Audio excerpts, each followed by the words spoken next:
Hi everyone, I'm Chef Tony. This is Homehead Chef, and today I'm going to be showing you how to make a garlic and herb butter pork tenderloin. This is a great pork tenderloin recipe. Super easy to make. We're going to start by brining these pork tenderloins, but first we're going to preheat our oven to 400 degrees. Let's step up to the cutting board and see what we need. For this recipe, we are going to need 2 pork tenderloins. They usually come 2 in a package, and they're relatively cheap. I think I got these for about $7. And this alone is going to feed probably 4 to 5 people with a little bit of leftovers. We're also going to need a 1/4 cup of kosher salt, 4 cups of room temp to warm water. We don't want it to be hot. We're also going to need 2 tablespoons of apple cider vinegar, 2 tablespoons of brown sugar, and 3 tablespoons of butter that have been cut into 6 pieces. We're going to make this brine inside of a gallon-sized bag. You can do it in a bowl, whatever way you're more comfortable. But we're going to take our 4 cups of water, go into the bag with our salt. We're going to seal this shut, just mix it up and get all that salt dissolved. Next, we're going in with our brown sugar, our vinegar. Give that a mix as well. I'm going to use my tongs. Going to go in with our pork now. We're going to place this in the fridge for about 20 minutes. We do not want to go any longer than that, or it's going to make the texture of the pork really milly, and that's not what we're looking for. But I'm going to leave it inside this bowl as well, so that way we don't have any spillage.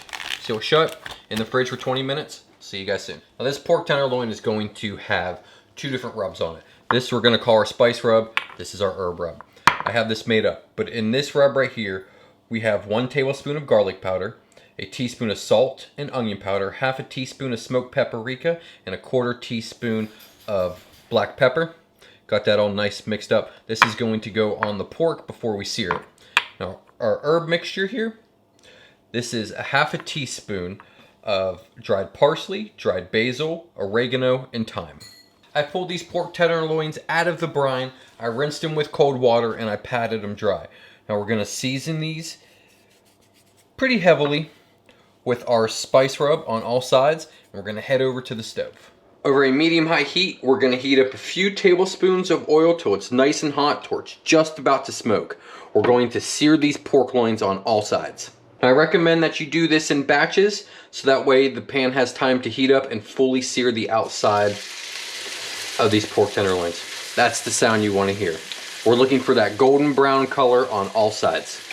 Should take about 2 to 3 minutes per side.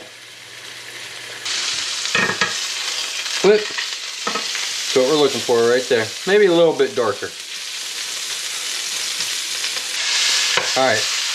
Nice sear on these. Let's pull them off. Let's head back to the cutting board real quick.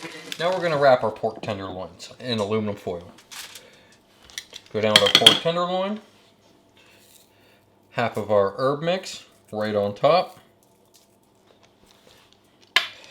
3 out of the 6 pads of butter. I'm going to fold these up. Scrape the sides. Just like that. Fold it nice and tight. You don't want any of the steam escaping. That's going to help it cook. Just like that. I'm going to do this other one. But I'm going to place them in a baking dish just to be safe, because we don't want to lose any of that juice. That's going to be our sauce. But I'm going to get this other one done. But we're going to place these in the 400-degree oven for about 20 to 25 minutes, or until the internal temperature hits 140 degrees. Now, as that pork tenderloin is cooking, I want to show you guys these Nakano knives. I think that's how you pronounce it. These are a Japanese knife, super sharp. They sent this to me a while ago. I've been using it. I am not getting paid to show you these. I absolutely love these knives. Like I said, they're a Japanese knife. They're super sharp. They have several different styles to choose from. I'll have a link down in the description if you're interested in picking yourself up one of these. But let's get back to this recipe.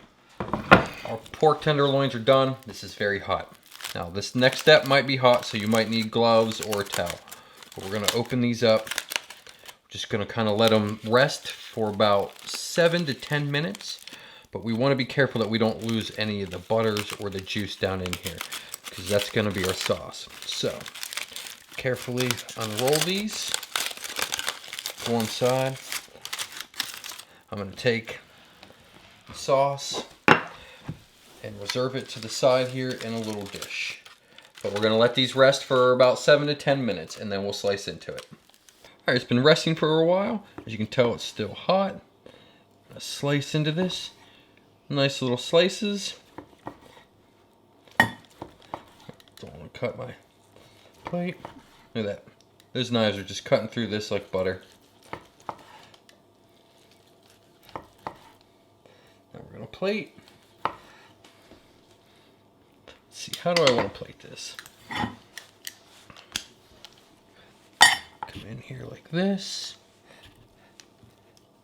Kind of spread it out and fan it out a little bit. Yeah, perfect. And we're gonna drizzle some of our sauce down over it as well. Don't mind all those juices. Give me a second. Let me grab the sauce. All right, I decided to plate both of them. And we're gonna take our sauce, just spoon it all over the pork tenderloin. It looks and smells delicious. Now let's get a taste. All right, let's get a bite. Grab myself a small one for now. Get in here with a fork. Fork cut right through it. This stuff is so tender. Get a little bit of that extra sauce as well. That's so good. It's juicy. It's tender. It's got a lot of great flavor from the first seasoning rub, spice rub, I'm sorry, the herb rub. And with this sauce, it's fantastic. Quick and easy way to make pork tenderloins. Hope you enjoyed this video. So please hit that thumbs up button. If you're new to the channel, please subscribe. If you're interested in the outdoors, I also have an outdoor channel as well. I'll have a link for that in the description. Thanks for watching. We'll see you next time.